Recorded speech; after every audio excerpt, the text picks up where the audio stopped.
The last 6 years of my life trying to figure out how much the government spies on us and how they force the companies to whom we entrust our private data to facilitate the surveillance. If you visit the websites of the phone companies and the email providers, in the privacy policy you'll see vague statements about how they care about your privacy, but you won't find any details about actually how they process the requests and what legal standard they insist on, and for most companies even how many requests they get. And so the method that I've used to get data for the past three or 4 years, later into the project, were sort of three methods. So the first is that I filed countless FOIA requests, which, by the way, is really, really easy to do, and I highly recommend it. If you have a blog, you can usually claim that you're a member of the press and not pay any fees. So that's the first method. The second method is I've snuck into places I shouldn't be. I went to a surveillance industry conference in 2009, commonly nicknamed the Wiretappers Ball, where I was able to hear from many telephone company employees, figure out what they're doing. And then the third and most fruitful method has been to actually go out drinking with the lawyers who work for these companies. And it turns out they really dislike having someone listen to what they do at work all day. So let's talk briefly about what happens in these firms and what they're able to provide. And what I want you to understand, more important than anything, is that the phone companies are not going out of their way to spy on you. It's just it's the cost of doing business. If you want to be in the business of providing telecom services and you're using spectrum given to you by the government, then various federal agencies have leverage over you. And if you don't play by their rules, they take away your spectrum or they block the installation of towers. They can make life very, very difficult. So the phone companies have to go along. And protecting your privacy is really not that good for business. The money, although you may think the profits that the phone companies make are obscene, the amount of money that they have to spend to even push back on a request would likely wipe out the profits they'd make from you for a few years. So there's just really no incentive for them to do so. Let me at least talk about what's possible. So largely I'll focus on location data. So we all carry cell phones right now, and the phones are constantly transmitting to towers, particularly if we have smartphones and there are data connections. The government can get three types of location data. They can get four types. They can get historical single tower data. They can get real-time single tower data, real-time triangulated data, which is based off of multiple towers in some cases, and then real-time GPS data for phones that have GPS chips. Maybe a decade and a half ago, the FCC Congress passed legislation, and the FCC forced the carriers to provide E911 location capabilities. So this meant that the carriers had to be able to provide, upon request, location information of a certain degree of granularity. But the FCC left it to the carriers to figure out how they were going to implement that. And the carriers basically split along the CDMA and GSM path. So the GSM providers in the US, which is AT&T and T-Mobile for the most part, they decided to go with estimated time of arrival data. So they install this box on every tower. It's usually made by a company called True Position, and this triangulates the location of your device. It works indoors and it works outdoors, and it doesn't require the assistance of any phone in the field. It's fairly sophisticated technology. So they decided that they would go with that path. Verizon and Sprint decided that they didn't want to do that, and instead they put GPS chips in every phone. Whether the phone costs $20 or $500, Verizon and Sprint just put GPS chips in the devices, and then upon request, the phone companies can locate individuals. Why does this matter? Why this difference? Well, not every device on the Sprint and Verizon network can provide GPS information. The E911 rules only apply to telephones that you can use to call an ambulance during an emergency, and your laptop or tablet or other data device cannot be used to make calls. And so Sprint and Verizon do not provide E911 capabilities for those data devices. What this means is that when the government wants to locate a data-using user, a data-using device in real time, they're not able to for those two networks. All right, so what does this mean? The government, and Catherine will walk through the sort of insane legal standards that exist and the ease with which the government can get certain types of data. But what you need to understand is that the government is obtaining vast amounts of location data. Normally, it's much easier to obtain the historical information and the cell phone companies are creating it and compiling it and saving it, so it's just sort of there sitting around. Whereas for the prospective information, the real-time information, the GPS or triangulated data, the government has to ask beforehand. And so you already have to be under suspicion for the government to ever get that kind of data. So it's much easier for them to get this historical stuff. Right, so the companies are receiving all these requests. They're essentially flooded with requests. And the companies receive so many requests that they have teams of people working 24 hours doing nothing but responding to surveillance requests. The numbers vary by carrier, and the carriers have just recently made stats available because of a letter sent by a member of Congress. What we do know is that the total number of requests by U.S. carriers is approximately 1.5 million a year. Sprint receives by far the greatest number of requests of any cell phone company. They receive 500,000 subpoenas alone. That doesn't include wiretap orders, that doesn't include requests for location data, that doesn't include text message information, just subpoenas, which Catherine will probably explain what those can obtain. My guess for why Sprint receives 1/3 of the requests nationwide is that Sprint has basically cornered the market in prepaid cell phones.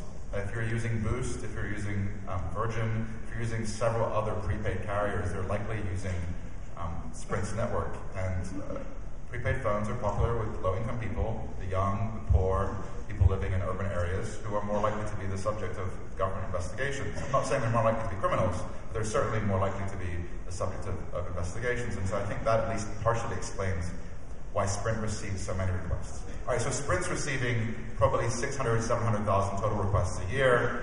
They're the only company that's broken down the number of location requests they've received, which is 200,000 requests over the last 5 years, about 40,000 requests a year. That's a lot of requests for them to deal with, and on top of the 500,000 subpoenas a year that they receive. And so they have this gigantic team. They have about 200 people doing nothing but responding to surveillance requests. And Sprint was so inundated with these surveillance requests that it ultimately decided that it couldn't cope. It could not cope with this flood of surveillance. And so what did it do? It created a self-service portal, a website where law enforcement could log in and get this information whenever they wanted. Now the government would have to satisfy the right legal process, but once they met that process with the appropriate court order, they could log in whenever they wanted. That website was set up in 2008. Between 2008 and 2009, it was used to generate 8 million GPS data points. That's 8 million individual requests by law enforcement agencies. Now, we don't know how many people that was. It could be the same person being pinged every second. But what you should understand is that when surveillance goes from a manual task to being an automated task, to being a self-service task, the number of requests goes up. Now, the phone companies all charge for their assistance. They charge reasonable costs, whatever that tends to be. And over the years, as surveillance has gone from a manual task, from someone sitting down at a keyboard and typing in an individual request, to being a wholesale, all-you-can-use model, the costs have plunged. And so just, I think, 7 or 8 years ago, Sprint Nextel charged $150 per GPS ping. Right? If they charged $150 for the 8 million requests that they've received, that would be $1.2 billion. They would be in the black. They actually lost a lot of money. They've lost money over the last few years. They didn't make $1.2 billion from surveillance requests. And what's happened is they went from charging $150 per ping to charging $30 a month, all you can eat, for surveillance. And so the police can literally sit at their desk from the comfort of an air-conditioned office. They can track you as you move about your daily life. Well, why does this matter? It matters because the government has scarce resources, right? There are only so many agents who can be tasked with surveillance. And when it takes 10 or 20 FBI agents to tail a suspect as they drive around town, the government has to figure out who it's going to spy on. Who's important enough to warrant that team of 20 agents? But when a single agent can track 300 people from their desk, just by typing an additional command in on the keyboard, well, then the government doesn't have to think as hard about who it wants to spy on. Right? Then anyone who appears on their radar is enough to get on their request list. Right, so to wrap up, and before I pass over to my colleague, I also want to talk briefly about the sketchier areas. So we know that the government is obtaining historical location data. We know that they're obtaining real-time location data. We know that they're tracking people in real time. We know that in some cases they have Google Maps type interfaces on our desktops with little dots blinking around. We know that. The scary stuff that we don't know very much about right now relates to what are called cell tower dumps. So rather than the government saying, you know what, Ashkan is really sketchy, we're going to spy on him, they say, you know, the people who are near this 7-Eleven, they're really sketchy. So we're going to ask the phone company for the information on everyone who's been near a particular tower in a given hour or two or day period. That's hundreds, if not thousands of people. And most of these people are innocent. In fact, the vast majority of these people are innocent, and their information ends up in databases. So the sort of wholesale dragnet type location surveillance is definitely something that is scary that we know very little about. The other really concerning thing is something called a community of interest request, which is that if you are under surveillance, the government will typically get information about everyone that you've called and everyone who's called you. We know from a recent letter that Sprint sent to a member of Congress that when they hand over location information, they hand over location information about both sides of the call, if both sides are using Sprint service.